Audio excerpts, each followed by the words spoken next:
On va commencer.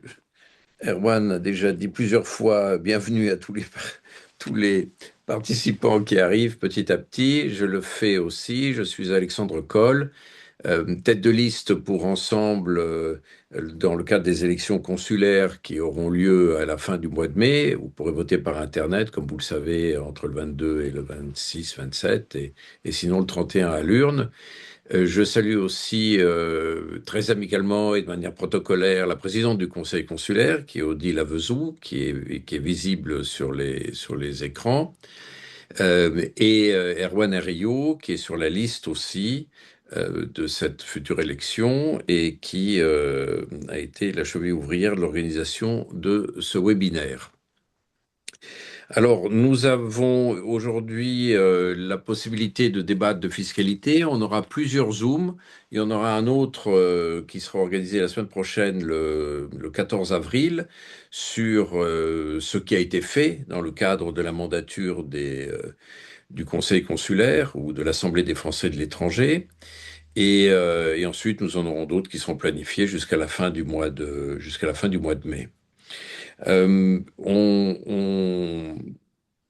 expliquera aussi par ailleurs les modalités du vote, puisque vous pourrez tous voter par Internet, je le répète, et que je pense qu'après les élections municipales, c'est une très bonne occasion de faire entendre la voix des Français de l'étranger, plus spécifiquement des Français de l'étranger de Suisse, et de donner notre sensibilité politique par rapport à celle de la métropole, et qui peut-être est plus raisonnable et moins extrémiste. Donc ce soir, c'est la fiscalité et je salue et remercie Maître Alain Moreau du cabinet FBT Avocat à Paris de me faire l'amitié de consacrer un peu de temps à nous éclairer sur un certain nombre d'enjeux de la fiscalité des Français de l'étranger, spécifiquement ceux qui vivent en Suisse. Alors, on s'adresse aujourd'hui à ceux qui sont français vivant en Suisse alémanique et au Tessin. C'est la même chose pour l'ensemble du pays, mais comme nous relevons du consulat de Zurich, nous nous sommes concentrés sur notre communauté de Français de l'étranger. Il y a un certain nombre de chapitres que nous allons aborder. Il y en avait 7. On les avait indiqués dans le cadre d'un email d'invitation qui vous a été préalablement transmis. Et ceci commence par la disparition de la Convention sur les successions il y a déjà une dizaine d'années. Et donc, pour la clarté du débat, à un moment donné, on parlera de convention. Il existe toujours une convention entre la France et la Suisse sur les revenus et la fortune, et il n'y a plus de convention sur les successions. Pour qu'on soit au clair sur le mot, parce que par moment on dira la convention dit que, et puis on vous aura dit juste avant la convention est annulée. On parle de deux conventions différentes. Il faut savoir que pendant toute cette mandature, Odile et moi-même avons essayé de poser des questions aux ministres, aux députés, aux sénateurs, au gouvernement sur pour quelles raisons il n'y avait plus de convention et est-ce qu'il est envisageable qu'il y ait à nouveau une convention. Ce que nous avons compris du pouvoir politique et de l'Assemblée nationale, c'est-à-dire de tous les partis en réalité, c'est qu'il n'y avait aucune velléité de renégocier une convention avec la Suisse. Donc je commencerai par cette première question sur les successions. Alain, où en sommes-nous de votre point de vue? Bonjour à tous, merci Alexandre pour cette introduction. Euh, on va dire nous sommes désormais en matière de futures possibles conventions sur les successions entre la France et la Suisse, un point qui est totalement arrêté et sans beaucoup d'espoir, puisque en effet, le gouvernement a été saisi par diverses réponses, questions ministérielles et réponses sur les problématiques qui touchaient particulièrement les doubles taxations, puisque lorsque l'on n'a pas de convention fiscale, le terme précis d'une convention fiscale, c'est convention fiscale pour la lutte contre les doubles taxations. Donc l'objectif principal d'une convention fiscale, c'est d'éviter les doubles taxations. Et donc le gouvernement a été saisi dans le cadre spécifique de la France et de la Suisse sur les nombreux cas qui peuvent se rencontrer, on les verra, qu'il y ait à la fois une taxation en Suisse en matière de droit de succession, une taxation en France en matière de droit de succession sur des mêmes actifs, et que l'on ne puisse pas imputer l'impôt d'un pays sur l'impôt de l'autre pays. Et sur la question de principe de savoir si la France avait des velléités de renégocier avec la Suisse une nouvelle convention, la réponse est malheureusement non. Il y a eu deux réponses ministérielles rendues dans les mêmes termes.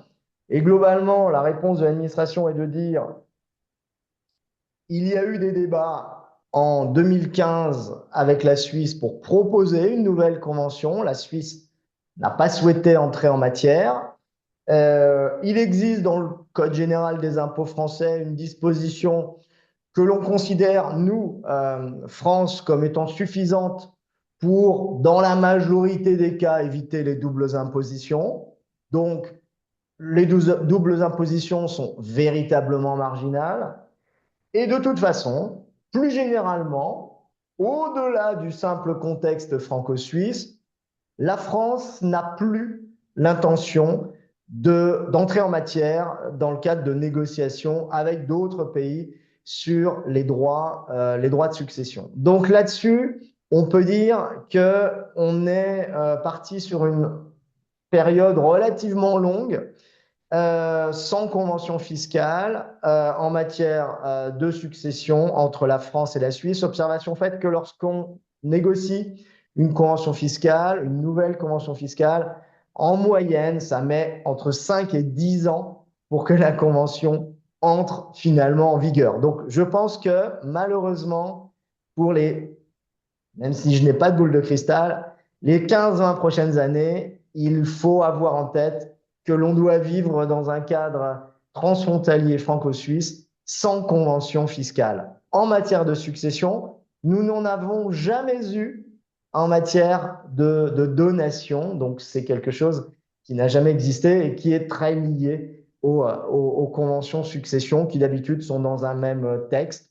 Donc, en effet, comme vous le disiez, il y a une convention sur les revenus, une convention sur la fortune qui existe depuis longtemps et qui a été régulièrement remaniée. Très récemment, pour tenir compte du télétravail, voilà, qui est les derniers amendements en cours. En revanche, en matière de succession et de donation, il va falloir vivre avec l'application du droit domestique suisse, le cas échéant, lorsqu'il y a des droits de succession dans le canton considéré. Ce n'est pas le cas de tous les cantons, en tous les cas en ligne directe, parce que les cas de double imposition qui ont été mis en avant étaient principalement des cas de succession entre des personnes qui n'avaient pas de descendance et qui avaient notamment ou qui prévoyaient de léguer des actifs à des personnes tierces, des amis ou des personnes collatérales. Et là, dans ces cas-là, ben, on a des droits de succession en Suisse et on a bien entendu des droits de succession en France avec l'impossibilité d'imputer l'un sur l'autre. C'est-à-dire qu'il y a une double imposition des successions à chaque fois que la Suisse décide de taxer la succession. Parce que du côté français, la taxation existe. Elle est rare en Suisse, mais elle existe constamment en France. En effet, le droit domestique français est un peu à l'américaine, si j'ose dire. En d'autres termes, la France taxe dans pratiquement tous les cas de figure. C'est-à-dire, alors on va passer le cas où la personne qui décède est en France, puisque notre auditoire, on va dire, est plutôt résidente de Suisse, mais on va quand même viser ce cas-là. Si la personne qui décède est en France, cette personne a des héritiers en Suisse, à ce moment-là, on est taxé, les héritiers suisses seront taxés sur 100% des actifs de la personne qui est décédée, que ces actifs soient en France, soit en Suisse, soit partout dans le monde. Taxation mondiale si la personne qui décède est en France. Si la personne qui décède est en Suisse, mais que tous ces héritiers... Pardon de vous interrompre Alain, pour la clarté. Nous ne parlons donc pas ici de nationalité. Nous cherchons à expliquer aux Français de l'étranger va être leur situation fiscale en cas de succession, mais on parle bien de lieu de résidence.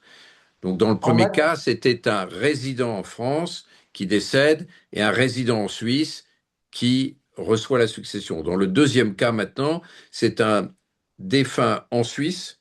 Il peut être suisse, qui peut être il suisse. peut être français, et l'héritier est résident en Suisse. En l'occurrence, c'est le cas de la conférence d'aujourd'hui, il est français résident en Suisse. Donc, quelqu'un décède en Suisse, quelqu'un d'autre, un Français de Suisse, hérite, mais d'un bien qui se trouve en France. Alors, d'un bien qui se trouve en France, la France reprend son droit de taxation, puisque tous les actifs dits français se trouvent être taxables au droit de succession en France. Alors, on pense bien évidemment et naturellement à des biens immobiliers. Un Suisse décède avec des héritiers en Suisse, mais a une propriété dans le sud de la France. Cette propriété sera taxée au droit de succession en France. Mais il y a des situations beaucoup plus piégeuses, si vous me permettez l'expression.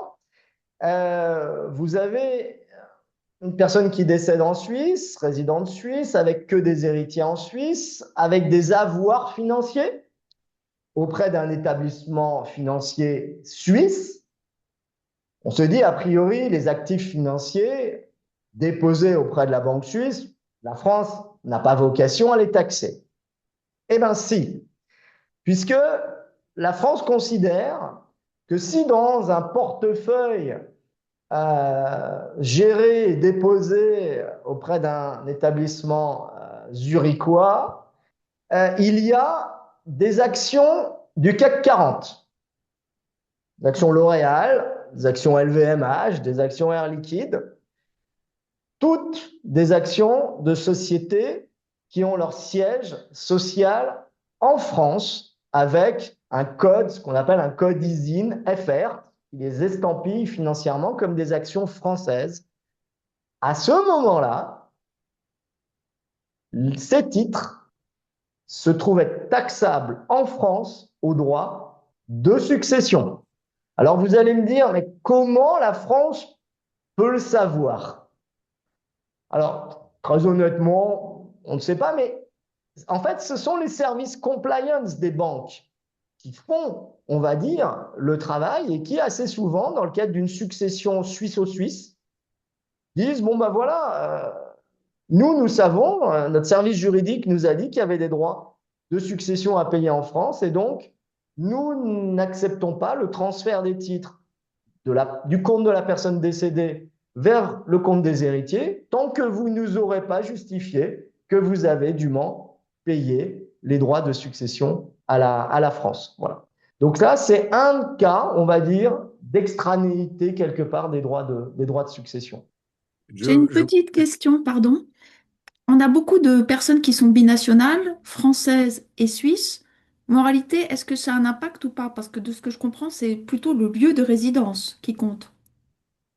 La nation, alors on va venir là-dessus peut-être un petit peu plus tard dans les développements, mais en matière de droit de succession, en matière de droit de donation et plus généralement d'impôt sur le revenu, d'impôt sur la fortune, la nationalité n'a absolument aucun impact. Personne peut décéder en France en étant national suisse, elle sera traitée comme un national français. Une personne peut décéder en Suisse en étant nationale suisse, nationale française, binationale, avoir deux, trois autres nationalités. Si on met de côté la nationalité américaine, ça n'a aucun impact. Je voulais dire que tous les participants de ce webinaire peuvent poser des questions en utilisant les petites icônes que vous avez en bas des écrans. Et après chaque chapitre, on prendra une ou deux questions. Et en fin de séance, si on dépasse une heure, alors on pourra avoir des questions sur chacun des différents points abordés. Mais on ne va pas prendre une dizaine de questions après chaque chapitre, mais une ou deux seulement, et en fin de séance, on pourra prolonger. Donc, je laisse Erwan gérer les éventuelles questions sur cette partie de succession. Tout ce que vous avez dit, Alain, ça concerne autant les successions que les donations. Exactement, les donations et les successions suivent absolument le même régime en matière de territorialité, en matière d'actifs taxables. Voilà, c'est totalement des impôts qui sont similaires. L'avantage d'une donation, c'est qu'on peut, on va dire, l'anticiper. Une succession, malheureusement, je dirais, ça tombe comme ça. Et si c'est pas préparé, ben, c'est subi. Alors que, voilà, on peut plutôt, je dirais, avec un peu d'anticipation, faire en sorte voilà, d'optimiser les droits de donation, les droits de succession. C'est plus compliqué. Est-ce que vous voulez dire un mot sur le défunt en Suisse qui a des héritiers résidant en France? Il y avait ce point sur 6 ans, sur les 10 dernières années. C'est un cas un peu particulier. Oui, oui, alors tout à fait. Alors, une des particularités de la loi française, et on retrouve ça également avec l'Allemagne, c'est que la France taxe au droit de succession les héritiers lorsque les parents sont non résidents. Donc la personne décède à l'étranger, en Suisse en l'occurrence, les héritiers sont en France, ben, les héritiers sont pleinement taxés au droit de succession au même titre que si le parent décédé avait été résident fiscal de France.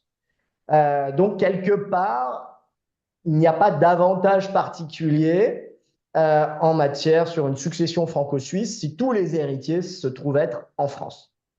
En revanche, il y a en effet une exonération spécifique si les héritiers ont été en France pendant une courte période qui est considérée comme 6 ans au cours des 10 dernières années. En d'autres termes, vous avez habité avec votre famille en Suisse depuis 10 ans, 15 ans.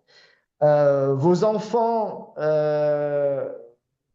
vont s'installer, ou un de vos enfants va s'installer en France. Il y vit pendant 3 ans et un drame survient.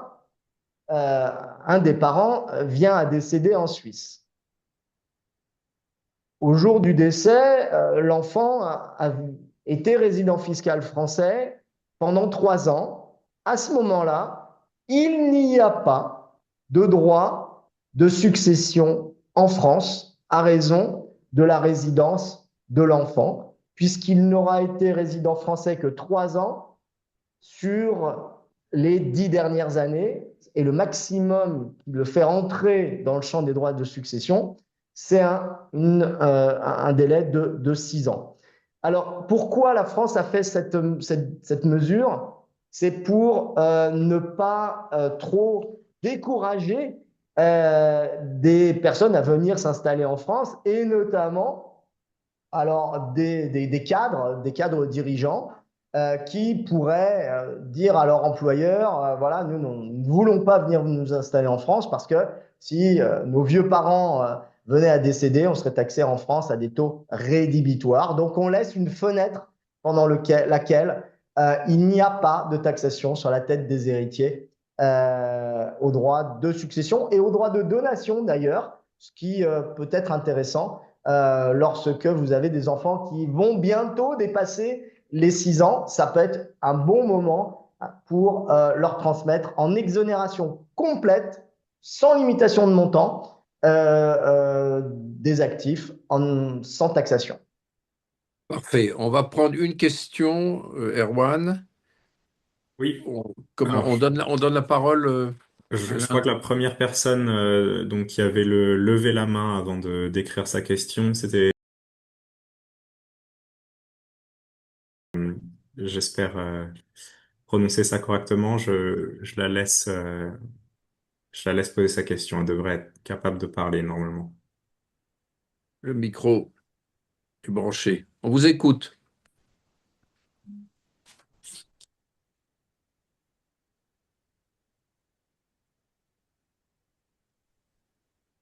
Voilà, vous m'entendez? Oui, Oui. Oui, voilà, ma question, c'était pour revenir sur l'imposition entre résidents suisses double nationaux de valeurs mobilières. Donc, vous mentionnez le cas où l'administration fiscale aurait des difficultés à elle, avoir l'information, mais que des compliance bancaires, eux, pourraient faire les démarches à la place des autorités fiscales françaises. Avez-vous eu, vous, d'expérience, des cas où véritablement les banques ont fait les démarches et s'ils l'ont fait plutôt parce que c'était des participations dites qualifiées et pas des enfin des portefeuilles, on va dire standards. Donc voilà, un détenteur de titres LVMH ou Hermès, alors il y a des héritiers Hermès résidant en Suisse, mais il y a aussi des petits porteurs d'Hermès, par exemple, résidant en Suisse. Est-ce que ce serait traité de la même manière par des compliance? Voilà, c'est ma question.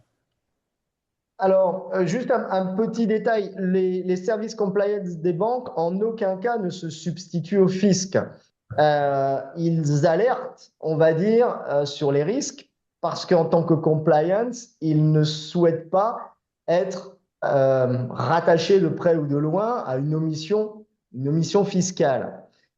Et c'est dans ce cadre-là qu'ils alertent les héritiers ou les donataires au moment notamment de la clôture du compte de la personne qui est décédée ou du transfert des titres vers le compte des personnes qui ont reçu une donation, en les alertant sur leur obligation de payer des droits de donation et ou des droits de succession à la France.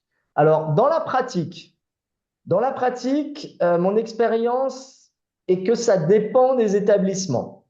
On va dire les établissements qui travaillent de manière avec une grosse clientèle française, qu'elle soit résidente de France ou non résidente, et des établissements, on va dire, assez bien dotés et assez pointus en matière de compliance posent un certain nombre de questions parce qu'ils ont eu des formations et qui connaissent les problématiques qui ne sont pas typiquement françaises, mais qu'on retrouve avec les titres américains, avec les titres anglais notamment. Donc la France, finalement, c'est un des pays qui taxe les transferts à titre gratuit de titres nationaux. Donc on va dire que la France n'est pas la seule à le faire. Et les services compliance, je dirais, si vous êtes dans une petite banque cantonale, souvent, bon, la question ne se pose pas. Vous êtes dans une gros établissement banque privée, beaucoup plus de risques d'être questionné, mais et pour voire être même clair, la plus que… loi, Alain, pour être clair, la loi taxe même les petits porteurs. Ah, il n'y a pas de Voilà, limite, hein. c'est clair. La loi taxe tout le monde. Alors, il y a d'autres questions sur les successions. Je propose de les garder pour la fin de la séance. J'en ai vu deux ou trois qui ont l'air très bien. Je laisserai Erwan les gérer après. J'aimerais qu'on change de sujet, qu'on parle des biens immobiliers en France. Un bien immobilier, c'est un capital et c'est aussi une source de revenus, si c'est loué, s'il y a encaissement d'un loyer. Alors, quelle est la taxation du capital pour un Français de Suisse qui détiendrait un appartement en France? Alors, comme vous le disiez, Alexandre, en introduction, nous avons une convention fiscale assez ancienne et remodelée régulièrement entre la France et la Suisse en matière de taxation sur la fortune. Et donc, cette convention est très claire. Lorsqu'un bien est détenu directement ou indirectement par un résident suisse, il est taxé à la fortune en France. Euh, C'est-à-dire, Aujourd'hui, c'est-à-dire le montant est de combien? alors le montant de déclenchement est de 1,3 million d'euros pour le montant net Donc défalcation faite, le cas échéant, d'endettement Des hypothèques. des hypothèques qui ont pu être souscrites pour l'acquisition du bien. Et Et les taux, le taux est de combien? alors le taux est relativement progressif. On commence par 0,5, 0,7, 1%, et le taux maximum est de 1,5% au-delà d'autour de 10 millions d'euros. Excusez-moi, vous avez utilisé le mot indirectement. Vous avez dit directement ou indirectement. Est-ce que vous pouvez expliquer dans quel cas on détient indirectement? C'est par des SCI, des montages? Alors, exactement. Très fréquemment, des biens sont détenus sous couvert de SCI en France. On va revenir plus spécifiquement après sur la question des SCI. Mais en effet, il a été traditionnellement, beaucoup de résidents suisses ont acheté des biens immobiliers en France sous couvert de SCI.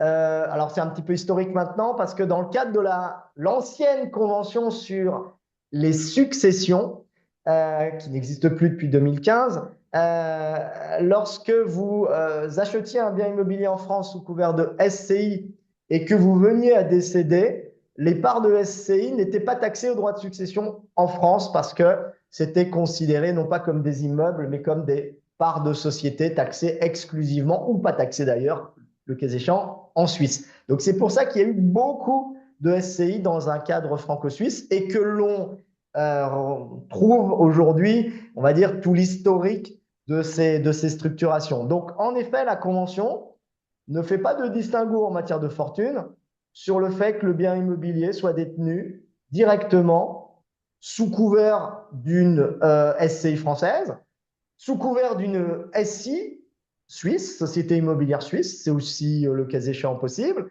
sous couvert d'une société commerciale française, notamment si on est dans des locations commerciales, ou sous couvert aussi d'une société commerciale suisse ou d'une société commerciale d'un autre pays, ou d'un trust ou d'une fondation. Non, il n'y a aucun échappatoire. La fiscalité couvre tous les cas. Alors, sauf alors bon, là, on est dans des cas vraiment très particuliers où on est dans des fonds cotés, des choses comme ça. Mais Oui, on va dire, pour le commun des mortels, la convention, malheureusement, est relativement exhaustive. les Français de Suisse qui détiennent un appartement en France le détiennent par définition dans le cas qui nous intéresse aujourd'hui, c'est-à-dire résidence en Suisse. Ils ont une résidence secondaire en France, éventuellement s'ils ne le louent pas. Cette résidence secondaire fait donc l'objet d'une taxe d'habitation. Oui, exactement, puisque l'exonération de taxes d'habitation ne concerne que les résidences principales. Donc, tout résident suisse, par définition, ça n'a pas de résidence principale en France, sinon il serait résident de France. Et donc, est assujetti à deux taxes locales, la taxe d'habitation parce qu'on en a l'usage, et la taxe foncière parce qu'on en a la propriété. Si ce Et bien, je vous en prie, non, non, c'est bon. si ce bien venait à être donné en location pour un investissement, et que le locataire pour le locataire, c'est sa résidence principale, à ce moment-là, le locataire sera exonéré de taxe d'habitation. Si pour le locataire, c'est pas sa résidence principale, mais qu'il l'occupe, il sera à ce moment-là soumis à une taxe d'habitation, et le propriétaire ne sera soumis qu'à la taxe foncière. Parfait. Est-ce qu'on a des questions sur l'immobilier, Erwan? Rien de particulier, sinon on peut enchaîner. Si, on en a eu une Alors, à qui je donne la parole. on vous écoute. Oui, est-ce que vous Voilà. m'entendez? Oui, c'est bon. Oui. Ah, super, parfait. Une question du coup par rapport aux biens locatifs en France.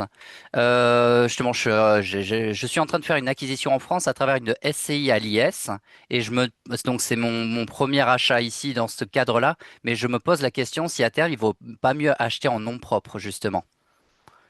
Et je voulais avoir votre avis. Alors, on va aborder la problématique des SCI juste après. Très bien. Alors, Alors, allons-y, Alain. On va enchaîner alors avec SCI ouais, sur cette question, puis on reprend les questions immobilières parce que ces deux ouais, chapitres sont reliés ouais. entre eux. Il y avait on va prendre la question de la SCI du point de vue imposition en France, et ensuite on la prendra du point de vue imposition en Suisse. Donc, premier cas, euh, le bien est détenu à travers une SCI et cet appartement détenu par une SCI ou cette villa est loué. Et par exemple même une location du type Airbnb, c'est-à-dire pas loué à l'année, loué de manière ponctuelle pendant 1 mois, 2 mois, 3 mois, ou bien peut-être toute l'année en rollover de Airbnb, ou bien loué meublé euh, toute l'année, ou loué sans meubles toute l'année. Donc, dans le cas d'un bien qui est loué, est-ce que la SCI a un avantage du point de vue fiscalité française? Alors, la SCI, c'est, pour reprendre le terme d'un professeur de droit bien connu, c'est un sac d'embrouille fiscal, notamment dans un contexte international. Parce que la SCI, elle peut être ce qu'on appelle translucide fiscalement ou être, comme le disait notre intervenant juste avant, soumise à l'impôt sur les sociétés. Si la SCI, qui est une société civile, est soumise à l'impôt sur les sociétés, impôt commercial, ce qui est tout à fait possible parce qu'elle y a opté, ben quelque part, c'est une société, on va dire, comme les autres, qui va payer son impôt commercial sur ses revenus, que ces revenus soient des revenus civils ou des revenus commerciaux. Elle pourra amortir son bien, elle devra appliquer des loyers de marché, elle ne pourra pas mettre les biens à la disposition gratuite de ses associés. Donc, c'est plutôt la SCI à l'impôt sur les sociétés pour des investissements immobiliers plus que pour de l'investissement plaisir, comme une villa dont on a envie de pouvoir également profiter. Les vraies problématiques, sac d'embrouille fiscale dont je vous parlais, c'est non pas les SCI à l'impôt sur les sociétés, mais les SCI qui sont translucides, c'est-à-dire qui n'ont pas opté à l'impôt sur les sociétés et qui sont un sujet de droit, c'est-à-dire que l'impôt, le cas échéant, est calculé à leur niveau, mais l'impôt, il est payé par leurs associés. Et quand on est dans deux pays différents, c'est compliqué, surtout avec la Suisse qui a une appréhension différente des SCI. Je m'explique. Vous achetez une propriété que vous destinez dans un premier temps à votre usage personnel. Voilà, une villa sur la côte bretonne. Euh, donc, vous faites une SCI, société civile, parce que dans un premier temps, vous pensez l'occuper pour vos vacances avec vos enfants, donc ne pas avoir de revenus locatifs. La SCI, tout fonctionne très bien. La SCI n'a pas de revenus. En France, elle n'est pas taxée à un quelconque revenu théorique. On est bien entendu taxé à la taxe foncière, taxe d'habitation, le cas échéant à l'impôt sur la fortune, mais en aucun cas sur un revenu, puisque elle met à votre disposition gratuite cette propriété pour que vous en jouissiez pendant vos périodes de vacances. Côté français, tout va très bien. Côté Suisse, il faut s'alerter sur une position récente de l'AFC qui a considéré. C'est-à-dire l'autorité fiscale suisse, l'AFC. Exactement, l'AFC, l'autorité fiscale suisse, qui, sur son portail Internet, a eu des interprétations un petit peu inquiétantes de la taxation en Suisse pour des Français qui détiennent une SCI dite transparente, puisque si la SCI met gratuitement la propriété au bénéfice de ses associés ou gérants résidents suisses, Le fisc suisse considère que cette mise à disposition gratuite pourrait être qualifiée comme un avantage appréciable en argent, qui, intégrable, taxable en Suisse à l'impôt sur le revenu selon une modalité de taux de rentabilité théorique. Vous avez une propriété qui vaut 1 million d'euros, devrait donner un taux de rendement de 3%, 30 000 euros. Elle est donnée gratuitement, rien n'est payé. Le fisc suisse a des intentions, semble-t-il, c'est assez nouveau, de dire voilà, c'est un avantage appréciable en argent, vous devez le déclarer dans vos revenus en Suisse. Euh, Pourquoi? Parce que c'est une société qu'une société ne peut pas faire des cadeaux quelque part, ne pas percevoir des revenus de marché. Donc ça, c'est, on va dire, un petit peu le premier possible euh, problématique de la SCI lorsqu'elle ne facture absolument aucun loyer.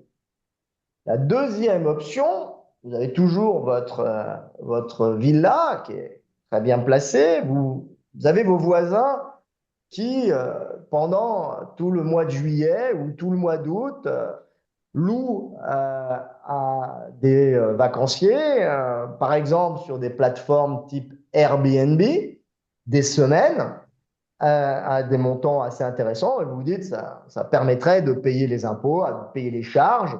Donc, on va, en plus de l'occupation gratuite que nous faisons, on va mettre en location quelques semaines en meublé, par définition. Location saisonnière meublée. C'est une activité commerciale en France, l'activité meublée. Ce qui veut dire que votre société civile va tomber dans le champ des impôts commerciaux pour quelques semaines de Airbnb. L'administration fiscale va dire, pour toutes ces activités, elle est commerciale. Et donc, vous qui veniez gratuitement sans rien payer, puisqu'elle vous mettait à disposition gratuitement le bien, vous allez devoir payer un loyer de marché à votre SCI. Contrepartie, vous pourrez amortir le bien, mais ça veut dire qu'on tombe d'une société patrimoniale qui n'a pas vocation à être dans le champ des impôts commerciaux à une société qui finalement va être taxée comme une SARL, comme une SA, avec pour moi, des inconvénients en termes de lourdeur administrative, l'obligation d'avoir un expert comptable, un fiduciaire, des problématiques au moment de la revente, puisque vous serez dans les impôts commerciaux au moment de la revente, etc., etc. Donc, attention, il y a en ce moment des vagues très importantes en France de redressement des SCI, pas que détenus par des non-résidents, des SCI en général, parce que la mode des locations meublées type Airbnb qui s'est vraiment développée au cours des dernières années est venue complètement modifier le périmètre et le périmètre de taxation de ces SCI. Donc, la SCI, pour moi, c'est pourquoi pas. Fiscalement, il n'y a pas d'avantage particulier, ça évite d'être dans des indivisions, mais ça peut être un vrai piège, notamment si on envisage de faire des locations saisonnières. Parfait. Erwan, est-ce qu'on a une question encore sur l'immobilier ou sur les SCI qu'on pourrait prendre? Il y a un commentaire sur les SCI et il y a une question, mais qui concerne l'imposition des revenus plus généralement, donc que je propose de traiter après. Euh, Le commentaire? oui, le commentaire, c'est que je vais laisser faire son commentaire. Hop.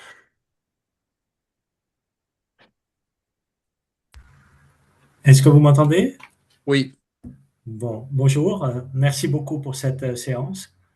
Oui, pour la SCI, alors hormis la situation, la deuxième partie de votre explication lorsque on cherche à louer le bien quelques semaines ou mois. Si c'est juste pour l'utiliser soi-même, finalement, c'est la même chose lorsqu'on est propriétaire en direct d'une résidence secondaire en France et que l'on utilise donc soi-même uniquement. La Suisse ajoute la valeur locative comme revenu additionnel.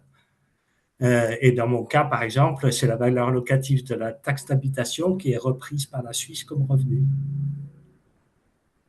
Alors, oui, alors, semble-t-il que la position de l'AFC a l'air de tendre vers un avantage appréciable en argent qui serait sur la base d'une rentabilité économique. C'est-à-dire qu'aujourd'hui, la SCI ne fait pas l'objet, c'est-à-dire que dans le cas de la SCI, on n'utilise pas la taxe d'habitation française pour essayer d'estimer combien de revenus en nature, en fait, on devrait dorénavant déclarer. Ça, c'est pour la personne qui détient en direct. Tandis que s'il détient par une SCI, aujourd'hui ce n'est pas le cas, mais l'AFC pense modifier sa position ou pourrait C'est modifier exact. sa position. On n'a C'est pas encore de exact. certitude du tout, mais Non, ça a été des commentaires sur leur site, leur site internet sur l'appréhension des SCI pour les contribuables suisses. très bien. Est-ce qu'il y a une autre question encore, Erwan? Sinon, on enchaîne avec le point suivant. On Oui, prendra... il y a une question de... je donne la parole également. Attendez. Oui, oui. Oui, je demandais pour les locations, enfin les SCI et les locations standards, ça veut ce cas-là, enfin meublé, non meublé, loué à l'année. Là, c'est un cas. Alors, si vous avez une SCI et que vous avez, on va dire, des locations nues, c'est un bail civil, il n'y a absolument aucun problème. Votre SCI n'a pas de risque de tomber dans un impôt commercial. Voilà, elle a des revenus fonciers déterminés à son niveau et vous êtes personnellement, là, les associés sont en fonction de leur quote-part au capital taxés sur les revenus fonciers nets en vertu de la convention fiscale, taxation en France des revenus fonciers et intégration de ces revenus en Suisse, mais que pour le taux. Et on avait aussi une question ou une suite à sa question précédente je redonne la parole également. Oui, est-ce que vous m'entendez? Oui. Super. Merci pour la réponse précédente. Et du coup, vous aviez évoqué surtout la SCI, donc dans le cas à l'IR. Mais là, justement, par rapport vraiment à l'IS, est-ce qu'il y a un avantage par rapport à avoir en nom propre ou en fait, vous considérez que c'est la même chose, il n'y a pas d'avantage ou de désavantage? Donc l'IR, c'est l'impôt. Sur les revenus et du coup, là, avec l'IS, donc l'impôt sur les sociétés, est-ce qu'il y a un avantage fiscal à avoir en nom propre plutôt que d'avoir via une SCI avec impôt sur les sociétés? Alors, c'est une question qui n'est pas évidente à traiter puisqu'on parle de deux situations totalement différentes. En fait, puisque dans le premier cas, si vous avez le bien en direct, et vraisemblablement, ça va être des revenus commerciaux qui vont faire l'objet d'une taxation une seule fois, on va dire, en France, selon le régime vraisemblablement des BIC, bénéfices industriels et commerciaux, avec parfois, en fonction des montants, des abattements forfaitaires, etc. Alors que si c'est une SCI à l'IS, qui est une société qui a sa propre fiscalité, là, vous allez avoir dans un premier temps la fiscalité de la société, mais le jour où vous voudrez sortir de l'argent de la société, ça passera par des remboursements de comptes courants, le cas échéant, mais ça passera également par des distributions de dividendes, puisque c'est une société qui a la fiscalité commerciale, et avec un deuxième niveau d'imposition au niveau des associés lorsqu'ils distribueront les dividendes, avec, selon la convention fiscale franco-suisse, une retenue à la source en France et une taxation des dividendes en Suisse. Donc, Si la SCI à l'IS a pour vocation de grossir en gardant tous ses revenus pour faire des petits et faire d'autres réinvestissements, ça peut tout à fait avoir du sens. Si chaque euro gagné par la SCI remonte à ses associés, là, ça a moins de sens puisqu'on a une double taxation. Très bien. Donc, je propose qu'on enchaîne avec l'exit tax et peut-être la taxe forfaitaire. Ça concerne un petit nombre de personnes, mais je pensais intéressant quand même que Alain vous expliquiez comment fonctionne rapidement l'exit tax et comment fonctionne la taxe forfaitaire. Oui, alors l'exit tax, peut-être que certains d'entre vous qui êtes aujourd'hui résidents en Suisse l'avaient connu ou subi au moment où vous avez quitté la France, puisque maintenant elle remonte à quelques dizaines d'années. C'est en fait une taxation lorsqu'on part de France pour aller s'installer à l'étranger, que ce soit dans des pays de l'Union européenne ou, comme la Suisse, pays hors Union européenne. Le principe, c'est que lorsqu'on a un portefeuille financier de plus de 800 000 euros ou que l'on a plus de 50% dans une société, on doit déclarer les gains latents sur les actions. Ce gain latent, on doit, lorsqu'on part en Suisse, le déclarer, le payer ou donner une garantie bancaire pendant une certaine durée pour montrer à la France que l'on ne part pas pour des raisons fiscales et notamment pour partir dans un pays où on est exonéré sur les gains de la fortune privée, comme par exemple la Suisse. Alors la durée de l'exit tax a beaucoup varié. Elle a duré 8 ans, elle est passée à 15 ans, elle est revenue en 2019 à 5 ans.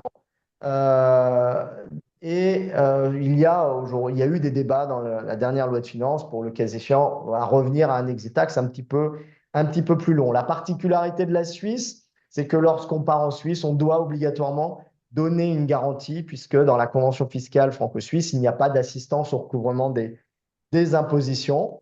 Et lorsque vous êtes toujours sous un exit tax, par exemple de 15 ans, et que vous rentrez en France, on va dire la France vous restitue vos garanties ou vous restitue votre impôt si vous avez conservé l'ensemble des titres. Et là, on parle du chef d'entreprise qui a sa société comme de l'épargnant qui a un compte bancaire dans une banque privée avec des actions. Voilà, donc l'exit tax est un vrai sujet lorsque l'on part de France et qu'on va en Suisse. En revanche, la Suisse ne connaît pas d'exit tax. Quand vous quittez la Suisse pour aller vers un autre pays, cette problématique ne se pose pas. Et donc, question suivante sur la taxe forfaitaire.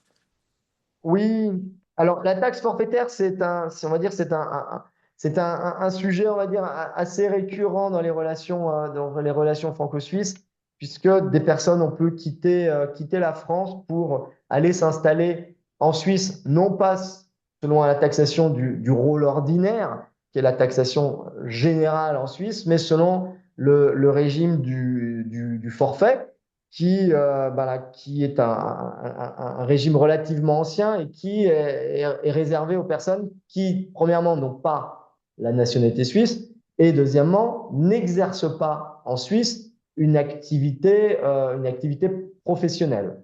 Voire même parfois des activités bénévoles dans des organismes avec nécessitant, on va dire, sur le territoire suisse, une implication relativement importante. Le forfait fait que vous n'êtes pas taxé sur vos revenus réels, mais sur une base liée à la dépense, en fonction des dépenses, avec un minimum en fonction de la valeur locative. La vraie problématique qui s'est toujours posée avec la France, c'est que jusqu'en 2012, la France considérait qu'on pouvait être au forfait en Suisse sur la base d'un forfait dit majoré et être résident fiscal suisse pour l'application de la convention fiscale. En 2012, la France a dit c'est fini, ce n'est plus possible et c'est corroboré par un certain nombre de jurisprudences qui veut dire qu'aujourd'hui, une personne qui est résidente en Suisse au forfait paye ses impôts en Suisse, il n'y a pas de problème, est résidente suisse, il n'y a pas de problème, mais si elle doit demander le bénéfice de la convention fiscale franco-suisse, notamment pour avoir des retenues à la source moins élevées, par exemple, à ce moment-là, la France refusera le bénéfice de la convention fiscale au motif que cette personne est taxée au forfait. Et a priori, c'est une position que la France n'a pas du tout, encore une fois, l'intention d'amender. Très bien. Alors, on va prendre le dernier sujet, c'est l'impôt universel. On en Oui, a beaucoup entendu parler avec tous les caciques du mouvement de la France insoumise et même chez les socialistes aussi, lors de la dissolution de l'Assemblée, Lucie Castet en avait parlé à l'époque, c'est-à-dire il y a même pas 2 ans. Et où en est-on d'après vous? alors, c'est un serpent de mer, hein, cette taxation de l'impôt universel, ou on pourrait dire l'impôt sur la nationalité. Voilà. Pour répondre à votre question, madame, on va parler de la nationalité. C'est la première fois que la nationalité pourrait, pour l'instant, aucun texte n'a été voté, mais où la nationalité pourrait être un élément déclencheur d'une taxation. Voilà. Pour l'instant, ça n'a jamais été le cas en France. La nationalité n'a jamais impacté. Mais Arnaud Montebourg avait, il y a fort longtemps, mis ça, on va dire, sur la table. Et notamment, on va dire, ce sujet revient régulièrement lorsque il y a des débats autour des expatriations de Français vers des pays qui pourraient, le cas échéant, à connaître des taxations qui soient plus favorables qu'en France. Alors, il y a eu un rapport très intéressant, le rapport Coquerel-Mattei de 2019, qui justement a eu pour vocation de voir comment la France pouvait mettre en place un système de taxation à l'américaine sur la base de la nationalité. À partir du moment où vous avez la nationalité française, que vous viviez en France ou à l'étranger, vous êtes taxé de la même façon. Ce rapport est vraiment, vraiment très intéressant, très détaillé. Ils ont notamment interviewé des gens de l'ambassade américaine, des avocats américains, des fiscalistes internationaux. Et la conclusion est sans appel, la France n'a pas les moyens de mettre en place une taxation à l'américaine sur la base de la nationalité parce que il faudrait renégocier toutes les conventions fiscales, il faudrait mettre en place un système FATCA qui soit accepté par l'ensemble des banques mondiales. Et globalement, la conclusion était ne sont pas les États-Unis, tout le monde n'est pas les États-Unis pour pouvoir forcer les banques à entrer dans le système et nous n'y arriverons pas, ça sera trop compliqué, trop long. Et donc, est-ce qu'il y a d'autres options qui seraient envisageables pour essayer d'arriver à un système un peu équivalent? Donc, il y avait 11 mesures qui ont été présentées, certaines un peu farfelues, et une qui instaure cet impôt universel, qui propose cet impôt universel ou ce droit de suite, qui consiste à dire que à partir du moment où une personne a séjourné pendant 10 ans en France, qu'elle a la nationalité française, qu'elle a des revenus qui dépassent 5 fois le plafond annuel de la sécurité sociale, c'est à peu près 230 000 euros. À ce moment-là, et qu'elle part vers un pays qui a un taux de pression fiscale inférieur de 40% à celui de la France, sur les revenus, l'impôt sur le revenu, sur l'impôt sur le capital et sur l'impôt sur le patrimoine, à ce moment-là, la France conserverait, après le départ de son national, un droit de taxer pendant une certaine durée.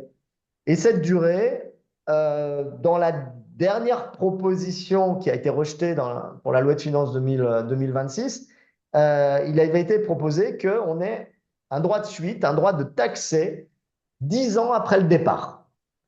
Et ce qui est intéressant, c'est que pour justifier que cette taxation serait conforme, notamment au droit européen, de liberté de circulation des hommes et des capitaux. On sait que l'exit tax, il y avait eu M. Delasteri qui était remonté jusqu'à la Cour de justice des communautés européennes et qui avait eu gain de cause. Là, en fait, ce qui est assez intéressant, c'est que ce système d'impôt universel et de droit de suite, il existe déjà dans d'autres pays, notamment pays européens, tels que l'Allemagne, la Finlande, la Suède et l'Espagne. Et en Allemagne, ce cas est assez symptomatique. L'Allemagne connaît ce droit de suite depuis les années 70, un temps où les retraités allemands quittaient l'Allemagne pour aller notamment s'installer dans les îles espagnoles, notamment les Baléares, qui étaient des zones franches fiscales où il n'y avait aucun impôt. Et donc, ils avaient cotisé pendant toute leur carrière en Allemagne, et au moment de toucher leur retraite, ils partaient en Espagne et ils ne payaient plus rien. Et là, l'Allemagne avait mis en place un système en disant, vous avez le droit d'aller aux Baléares, mais par contre, comme il n'y a pas d'impôt aux Baléares, vous continuez à payer pendant 8 ans vos impôts sur le revenu en Allemagne. Et certains retraités allemands avaient saisi la Cour de justice des communautés européennes et qui avaient dit, c'est un système transitoire. Donc, c'est possible. Et puis surtout, si jamais il y avait des impôts baléares, vous pourriez les déduire de l'impôt allemand. Et donc, quelque part, c'est un système qui a déjà été usité par d'autres pays européens et qui pourrait tout à fait être mis en place. Donc, ce qui est important à savoir, c'est que ça concernerait pour la première fois des nationaux français, des personnes qui ont la nationalité française, y compris si la nationalité française est leur deuxième nationalité. Voilà, il suffirait d'avoir la nationalité française, même à côté d'une autre nationalité. Alors, est-ce que ça pourrait être rétroactif? En d'autres termes, vous êtes parti, vous avez quitté la France il y a 5 ans, c'est voté en 2027. Non, ça ne serait pas rétroactif, ça serait pour les personnes qui partiraient, on va dire, postérieurement à l'entrée en vigueur de la loi. Ça n'engage que moi, puisqu'on fait quand même de la politique et que c'est dans le cadre des élections consulaires, de la part de LFI, les questions de rétroactivité, je ne pense pas que ce soit particulièrement rédhibitoire de leur point de vue. Vous avez tout à fait raison. Après, les textes sont régulièrement soumis s'il y a suffisamment de députés, je crois que c'est 60 députés pour pouvoir saisir le Conseil constitutionnel. Et aujourd'hui, on voit que les textes, ils font quand même assez attention pour pas être censurés par le Conseil constitutionnel. Le Conseil constitutionnel, voilà, peut faire un contre-pouvoir. Et après, malheureusement, il faut aller devant les juridictions, les tribunaux et le cas échéant, avoir gain de cause. Il faut qu'il y ait une personne qui se dévoue pour les autres pour aller faire jurisprudence. Mais vous avez raison. Tant qu'on est dans un état de droit et que les principes, les grands principes, et notamment la non-rétroactivité existent, on est à l'abri. Très bien. Alors, Erwan, on va prendre quelques questions, peut-être sur ce sujet, s'il y en a une ou deux, et puis ensuite on va revenir sur des questions. Alors, sur ce sujet, il y a eu une série de commentaires que je vais le laisser faire, mais avant, il y avait une question un certain temps déjà sur le taux d'imposition des non-résidents en France, et je propose de commencer. Allô? On vous écoute. Oui, très bien. Merci. Effectivement, alors enfin, par mon expérience, je suis propriétaire de 2 appartements en France qui sont loués, qui génèrent donc du coup des revenus. Je suis imposé en France sur ces revenus. Euh, donc du coup, comme tout Français qui est imposé, on a un taux unique qui est de 20%, quel que soit le revenu. un taux d'imposition de 20%. Et j'avais lu à un moment donné qu'il y avait peut-être possibilité de faire diminuer ce taux si notre taux d'imposition en Suisse était inférieur à ces 20%. Je ne sais pas si c'est vrai et je ne sais C'est pas trop exact. comment mettre ça en œuvre. Alors, c'est exact. Ça veut dire que vous jouez à livre ouvert avec la France. Il va falloir que vous dévoiliez à la France l'ensemble, on va dire, de vos revenus suisses pour pouvoir justifier que vous avez un taux qui est inférieur. C'est tout à fait faisable. En pratique, c'est assez compliqué à justifier parce que vous allez le justifier avec des documents suisses que la France ne connaît pas. Il y aura un gros travail de pédagogie, mais en théorie, c'est tout à fait possible d'obtenir un taux dérogatoire au taux de 20%. Mais si j'ai deux mots à vous dire, c'est bon courage. Très bien. Question suivante, Erwan. Donc, c'était les commentaires. Allons-y. D'abord, je voudrais vous remercier d'avoir organisé cette réunion. C'est très instructif. Donc, merci beaucoup d'avoir pris cette initiative et merci beaucoup à l'intervenant aussi. Je suis parfois ces commentaires sur le net de temps en temps. Les points que je voulais voir, c'était, je pense que ça nous a rendu assez inquiets, ces histoires de Coquerel et de la LFI quand même, hein, malgré tout. Et je voulais préciser, déjà, la première chose qui est intéressante, c'est que Nicolas Sarkozy avait lui-même envisagé à un certain moment la possibilité d'un impôt de nationalité. Donc, ce n'est pas seulement un critère nécessairement de gauche ou quoi que ce soit. Mais la chose que je voulais dire, c'est surtout dans la formulation des amendements qui sont dits Coquerel. Ce qui était très inquiétant, ce qui était très perturbant dans le premier amendement qu'il avait donné en 2024, c'était qu'il n'y avait aucune notion de temps. L'amendement qu'il a déposé en 2025 a été toqué, retoqué probablement plusieurs fois pour être plus en accord avec une temporalité définie. C'était très important. Le premier amendement, vous pouvez être parti de France il y a 50 ans, il était toujours valable que si vous aviez passé 10 ans en France à un moment de votre vie, vous auriez subi cet impôt. Ce qui est complètement fou, mais il était formulé de cette façon, probablement pas de façon aléatoire. Ça avait été fait foncièrement. Maintenant, le deuxième amendement était de façon intéressante à évoluer, de façon à s'exprimer de la façon suivante. L'impôt serait à payer au maximum 10 ans après le départ de la personne. C'est-à-dire que les gens qui, comme moi, par exemple, sont en Suisse depuis plus de 10 ans, nous en serions automatiquement voilà, affranchis. Et puis se pose pour moi toujours la question de tout ce bavardage, c'est-à-dire quelle est la constitutionnalité d'un impôt de toute façon qui, dans ce cas-là, s'exercerait de façon rétroactive. Je peux comprendre que la loi peut agir, surtout une loi fiscale peut agir à l'avenir, ce qui est la règle. Un impôt peut difficilement être appliqué par retour. C'est-à-dire là, on serait dans la rétroactivité sur plusieurs années. Personnellement, je pense que ce serait quand même assez particulier comme loi et je ne pense pas que ça passerait le cap du Conseil constitutionnel.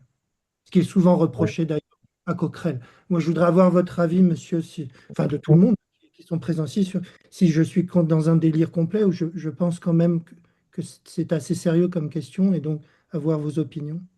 Je voulais Alors, peut-être juste intervenir juste pour dire que c'est un sujet quand même où on a été interpellé plusieurs fois parce qu'il crée beaucoup d'incertitudes et de questionnements de la part de nos compatriotes pour comprendre les implications parce que c'est effectivement, comme vous l'avez très bien dit, c'est un serpent de mer, ça revient en permanence et c'est vrai qu'il y a des questionnements et des inquiétudes par rapport à ça. Oui, oui, c'est vraiment à chaque fois qu'il y a, on va dire, des crises, des délocalisations, ben, la question de taxer les gens qui sont partis, les gens qui partent, revient sur la table. Alors, la rétroactivité, il y a une rétroactivité qui est admise par les juridictions, c'est ce qu'on appelle la petite rétroactivité. Et elle existe tout le temps, et elle est d'ailleurs très perturbante.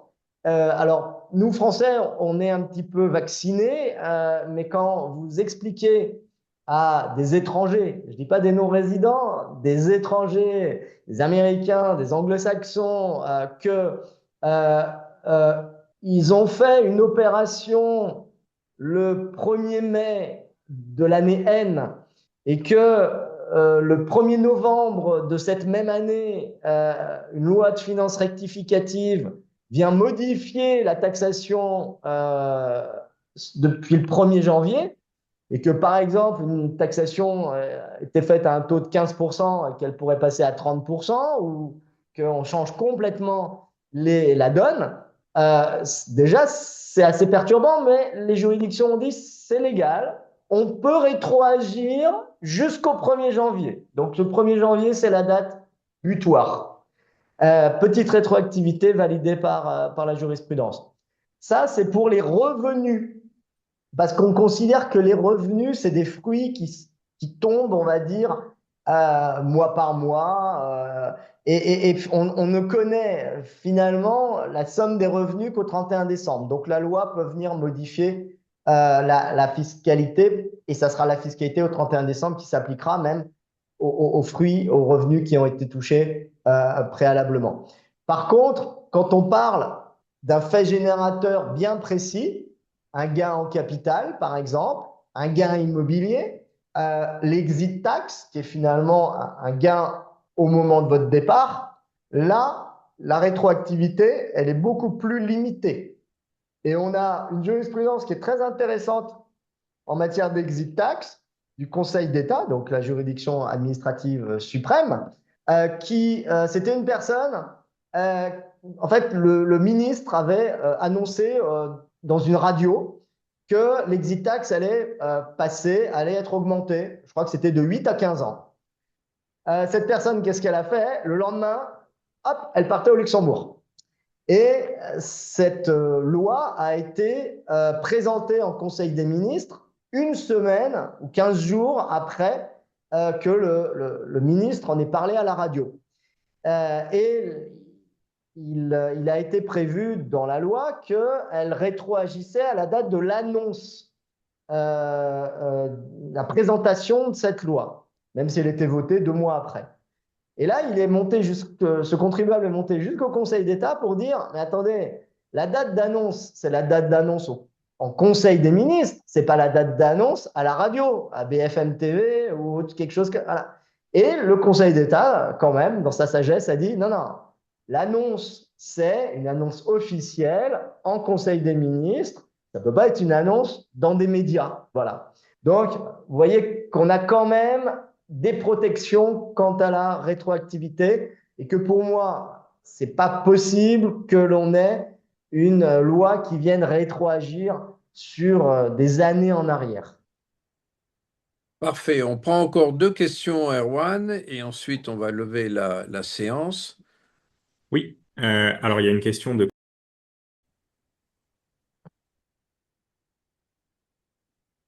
Oui, bonjour, vous m'entendez?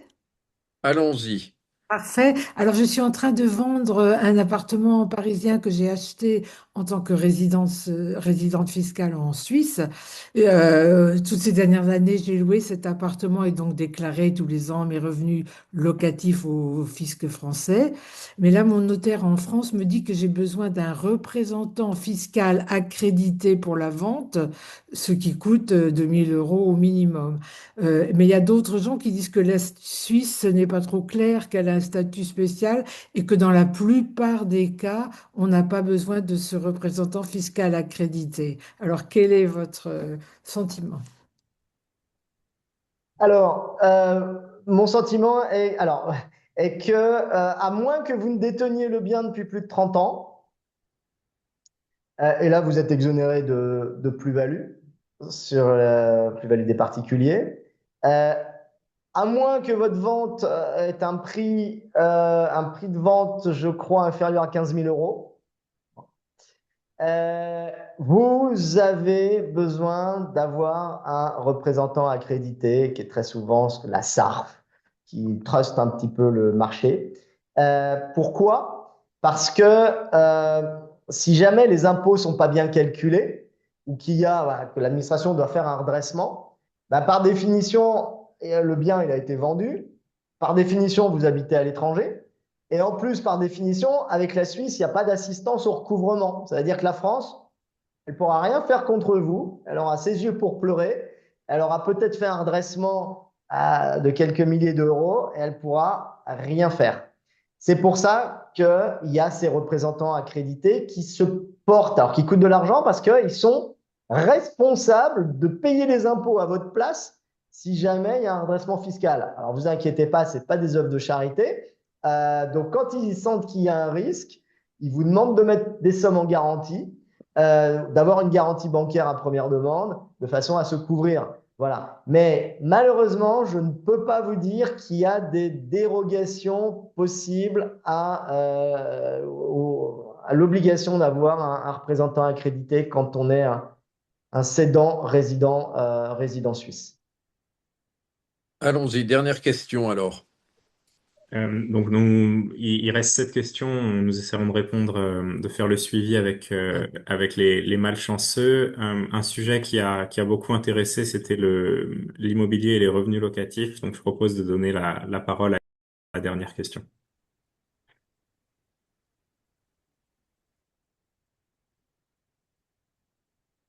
Oui, est-ce que vous m'entendez? Bonjour. On vous entend. Donc, juste, il y a eu, il y a 15 ans, je crois, un arrêté Reuters, etc., sur les paiements de la sécurité sociale pour les non-résidents, en plus des impôts en France, le 20%. Pas de problème sur les 20%, mais bon, c'est 17,5%. Est-ce que vous savez s'il y a possibilité, pour des raisons, avec certaines conditions de revenus ou quoi que ce soit, de ne pas payer ces redevances CSG et CRDS, en plus de la sécurité sociale en Suisse que nous payons déjà?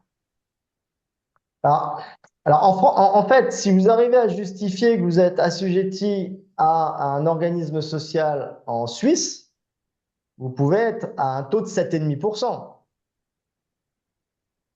versus aujourd'hui 18,6%, puisque la CSG elle a augmenté au 1er janvier 2026. On peut descendre à 7,5%, vous dites?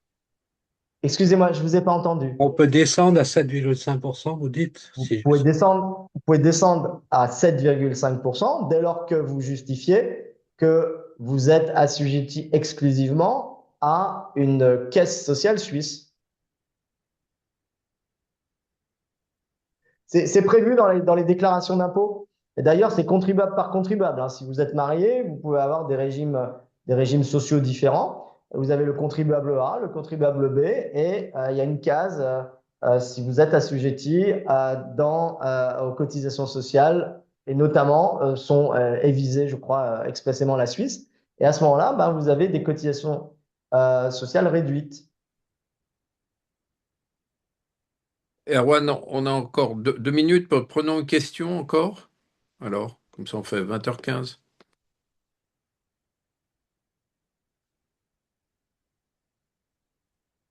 Il n'y a pas de micro, Erwan. Pardon. Et je disais, en remontant depuis les plus récentes, il y a une question sur le sujet de la succession. Oui, ça marche. Ah voilà, ok, ça. Parfait. Oui, j'avais une question, je revenais sur la taxation des titres français, donc français entre guillemets, c'est-à-dire avec un code ISIN FR, tel que vous les avez. Si j'ai bien compris, ce sont donc tous les titres. Est-ce que c'est ça le déterminant? C'est le fait que le code ISIN que le préfixe du code soit FR qui définit que le titre va être taxé dans le terme de succession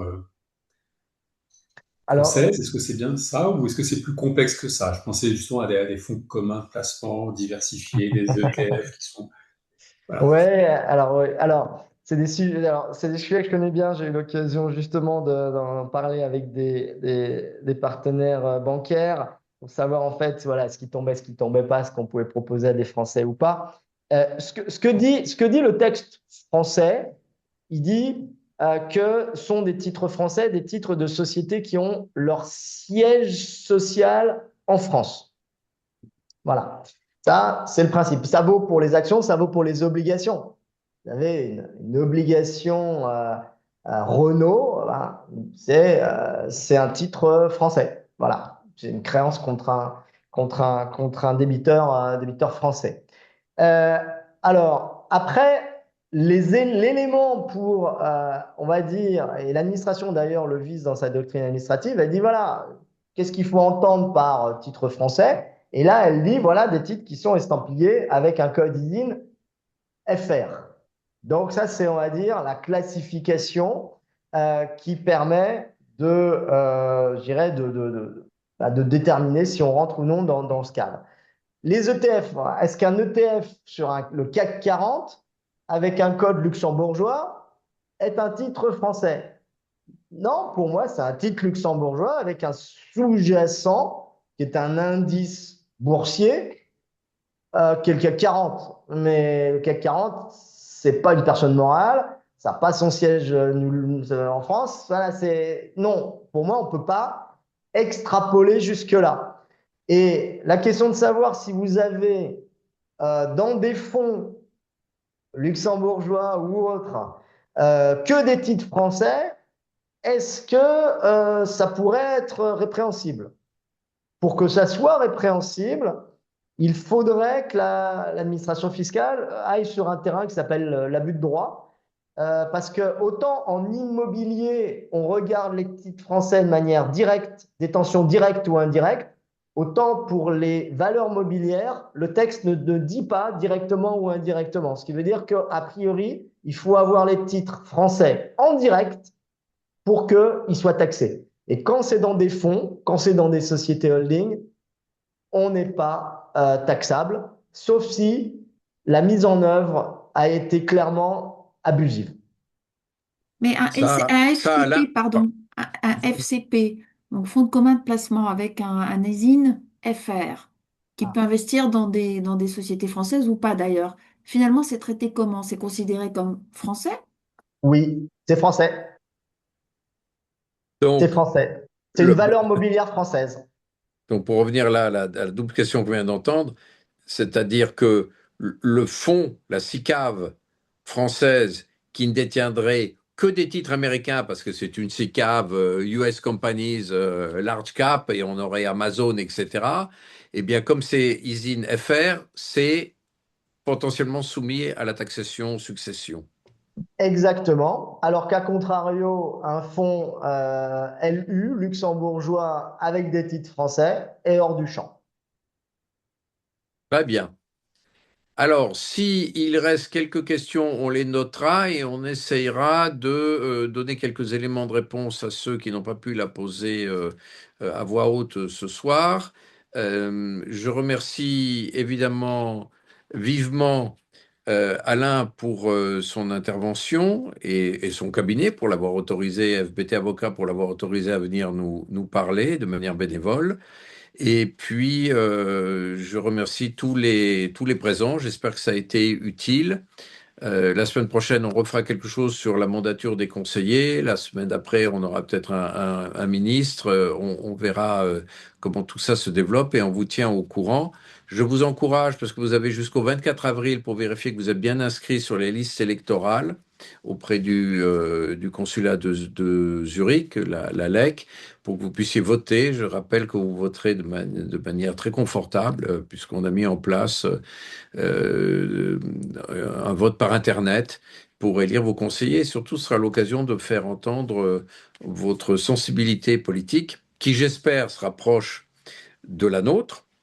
Je parle d'Erwan et de Odile et pas de vous, Alain, je ne vous engage pas, mais qui se rapproche de la nôtre et plus éloigné des listes LFI ou écolo. Et, euh, et de vous revoir prochainement. Et j'espère que cette conférence a été utile et a mis en perspective certains éléments pour vous dans votre vie concrète ou de manière plus générale sur la politique fiscale française. Merci à tout le monde. Merci Alain. Merci pour votre attention. Bonne fin de soirée. Ouais. Et n'hésitez pas à nous contacter avec vos questions ou tout sujet qui vous intéresse en tant que Français de l'étranger. Bonne soirée à tous. Bonne soirée. Au revoir.